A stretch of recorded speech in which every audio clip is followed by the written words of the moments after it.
श्री शिवाय नमस्तुभ्यं मित्रों, जय महाकाल, हर हर महादेव। तो मित्रों, कैसे हैं आप सब? आशा करते हैं आप सब लोग बहुत अच्छे होंगे। मित्रों, हम सबको पता है कि आज है 30 मई और आज है माता अशोक सुंदरी का दिन। और साथ ही बहुत प्यारा सा संयोग बना है जब हम घर में हो रहे झगड़ों को, चाहे वो पति पत्नी के मध्य हो, भाई बहन के मध्य हो, माता पिता के मध्य हो, या फिर धन का लाभ ना हो रहा हो, धन हानि हो रही हो, हमारी मनोकामनाएं, ऐसे करके हम 3 महा उपायों की बात करेंगे। तो मेरे साथ वीडियो में लास्ट तक बने रहिएगा और एक एक उपाय को बहुत अच्छे से, बहुत बारीकी से जानेंगे।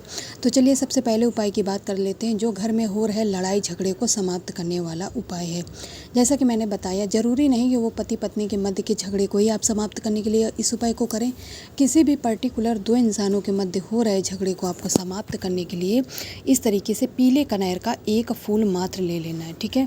इसके बाद में आप सभी लोगों को लेना है अपने घर का तांबे का कलश। तांबे का कलश लेंगे, उसके बाद उसमें आपको अपने ही घर का शुद्ध जल डालना है। जल डालने के बाद में आपको गंगा जल डालना है उसमें, ठीक है। जल डालेंगे, गंगा जल डालेंगे, दोनों के मिश्रण को आपको समान मात्रा में डालना है। अगर गंगा जल आपके पास ज़्यादा मात्रा में है तो आप अधिक मात्रा में भी ले सकते हैं। इसके बाद में इन दोनों चीज़ों को लेकर के मित्रों, आप सभी लोग महादेव जी की शिवलिंग के पास जाएंगे। आपकी स्वेच्छा है, चाहे तो घर पे उपाय कर लीजिए, अन्यथा मंदिर में कीजिए, ठीक है। यहाँ पर आप सभी लोगों को माता अशोक सुंदरी का स्थान पता है, ठीक है। माता अशोक सुंदरी का दिन भी है और यह सारे उपाय हम आज माता अशोक सुंदरी के स्थान पर भी करेंगे, ठीक है। तो जो आप लोगों ने मित्रों कनेर का एक पुष्प लिया है, उसे माता अशोक सुंदरी के स्थान पर समर्पित करेंगे और उनसे निवेदन करेंगे कि मेरे जीवन में ये जो जहर खुल गया है, जिस कारण लड़ाई झगड़े हो रहे हैं, तो माता रानी, मैं अपने उस जीवन के जहर को आपको समर्पित कर रहा हूँ। कृपया आप उसे ऐसी कृपा करें कि वह अमृत बन जाए, अर्थात हमारे मध्य का जो झगड़ा है वो समाप्त हो जाए। ऐसी आप लोगों को मनोकामना करनी, अपना विनती कहने के बाद में जो 1 लोटा आप लोग जल लेके गए हैं, उसे श्री शिवाय नमस्तुभ्यं मंत्र का जाप करते हुए महादेव जी की शिवलिंग पर समर्पित कर दीजिएगा। इतना करने से आपका पहला उपाय कंप्लीट हो जाएगा मित्रों, और आप लोगों के मध्य जो झगड़े हो रहे हैं वह धीरे धीरे समाप्त हो जाएंगे। तो पहले उपाय की बात, चलिए अब हम सभी लोग वीडियो में दूसरे उपाय की बात कर लेते हैं, ठीक है मित्रों। जो आज हम दूसरा उपाय करने वाले हैं वह है अपनी इच्छाओं, अपनी विशेष, अपनी मनोकामनाओं को पूर्ण करने का उपाय। इस उपाय को करने के लिए आप सभी लोगों को स्क्रीन पर एक बेलपत्र दिख रही है, तो आप लोगों को एक ही बेलपत्र लेना है, जो कहीं से कटी फटी नहीं होनी चाहिए।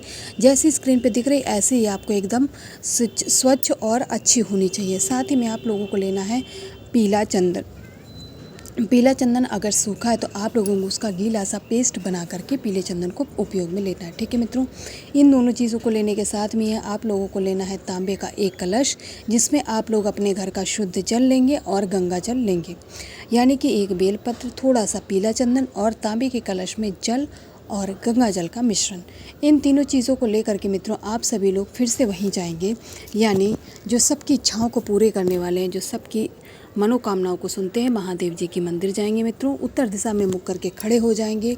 जो आपने पीला चंदन लिया है उसका लेपन आप सभी लोग माता अशोक सुंदरी के स्थान पर करेंगे, ठीक है मित्रों।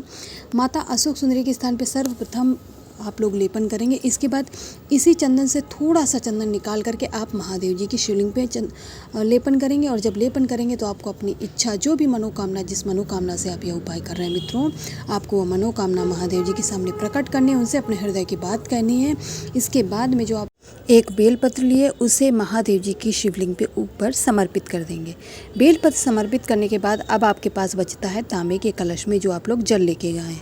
अब उस जल को मित्रों इसी बेलपत्र के ऊपर समर्पित करेंगे, श्री शिवाय नमस्तुभ्यं मंत्र का जाप करते हुए, ठीक है मित्रों। जब आप इस जल को समर्पित कर रहे होंगे तब आपको एक बार फिर से महादेव जी से अपने हृदय की बात कहनी है, उनसे अपनी मनोकामना कहनी है। तो इस प्रकार से मित्रों आप सभी लोग इस दूसरे उपाय को करेंगे। 2 उपायों की बात हो गई मित्रों। अब चलिए अंतिम और तीसरे उपाय की बात करते हैं, जो कि है धन लाभ का उपाय। यानी हमारे घर में व्यक्ति मेहनत बहुत करता है, परेशान बहुत रहते हैं हमारे घर के लोग, लेकिन जो धन है उसकी आवक बहुत कम होती है। तो धन प्राप्ति के लिए आप लोगों को माता लक्ष्मी को प्रसन्न करना है। इसके लिए आप सभी लोगों को लेना है दूध। अगर गौ माता का कच्चा दूध मिल जाता है तो बहुत अच्छी बात है, बहुत ज़्यादा नहीं लेना, मात्र 1 चम्मच दूध का ही उपाय हमें करना है, ठीक है। 1 चम्मच दूध कच्चा ले करके अब आप लोगों को महादेव जी की सबसे प्रिय वस्तु एक बेलपत्र लेना है, ठीक है मित्रों। बेलपत्र जैसा कि मैं हमेशा बताती हूँ, कटी फकी ना हो, खंडित नहीं होनी चाहिए, पूरी स्वच्छ साफ अच्छी होनी चाहिए। इसके बाद जो आपने दूध लिया उस दूध का आपको एक एक बिंदी तीनों पत्तों पे लगा देनी है। बड़े पत्ते पे थोड़ी बड़ी बिंदी, बाकी दोनों छोटे पत्तों पे आपको एक एक बिंदी माता लक्ष्मी के नाम से लगा देनी है।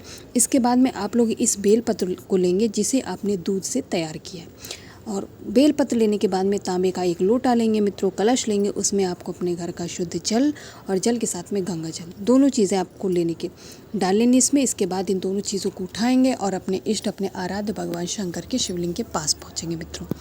शिव मंदिर पहुंच करके आपको अपना मुख रखना है उत्तर दिशा में, कुछ नहीं करना है, सिंपल सा उपाय है मित्रों। आपने जो बेलपत्र लिया है उसे माता लक्ष्मी का ध्यान करते हुए, क्योंकि वही है धन की देवी, वही है आपके धन के भंडारों को भरने वाली, तो आपको माता लक्ष्मी का ध्यान करते हुए, उनका स्मरण करते हुए उस दूध वाली बेलपत्र को महादेव जी के शिवलिंग के ऊपर समर्पित कर दीजिएगा। इसके बाद आपको हाथ जोड़कर माता लक्ष्मी से, साथ ही माता अशोक सुंदरी का दिन है तो उन्हें भी स्मरण करते हुए, उनसे अपने घर में जो धन की कमी है उसके लिए निवेदन करते हुए, उनसे धन लाभ की कामना करते हुए मित्रों, आपको बाद में उस बेलपत्र को महादेव जी के शिवलिंग पे तो आप लोग समर्पित ही कर चुके हैं। अब लास्ट में आपके पास बचता है जल, उसे श्री शिवाय नमस्तुभ्यम मंत्र का जाप करते हुए इसी बेलपत्र पे समर्पित कर देंगे। फिर से एक बार माता लक्ष्मी, माता अशोक सुंदरी और महादेव जी से निवेदन करेंगे, आपके घर की जो भी परिस्थितियाँ हैं, जो धन से प्रभावित हैं यानी धन की कमी से प्रभावित है, उन्हें माता लक्ष्मी अपनी कृपा से, अपनी आशीर्वाद से सुधारें और आपके घर में भी धन लाभ हो, ऐसी कामना करते हुए मित्रों लास्ट में आप लोग माता लक्ष्मी और महादेव जी का आशीर्वाद लेके अपने घर पे आ जाएंगे। तो मित्रों मैंने अपनी तरफ से पूरा प्रयास किया आप लोगों को इन तीनों उपायों को समझाने का, और मैं आशा करती हूँ आप लोग समझ गए होंगे। अगर कुछ भी आप लोगों के मन में संशय है तो आप लोग कमेंट सेक्शन में कमेंट करके पूछ सकते हैं। महादेव जी का आशीर्वाद सदा आप व आपके परिवार पर ऐसे ही बना रहे। श्री शिवाय नमस्तुभ्यम। आप सभी का दिन शुभ हो।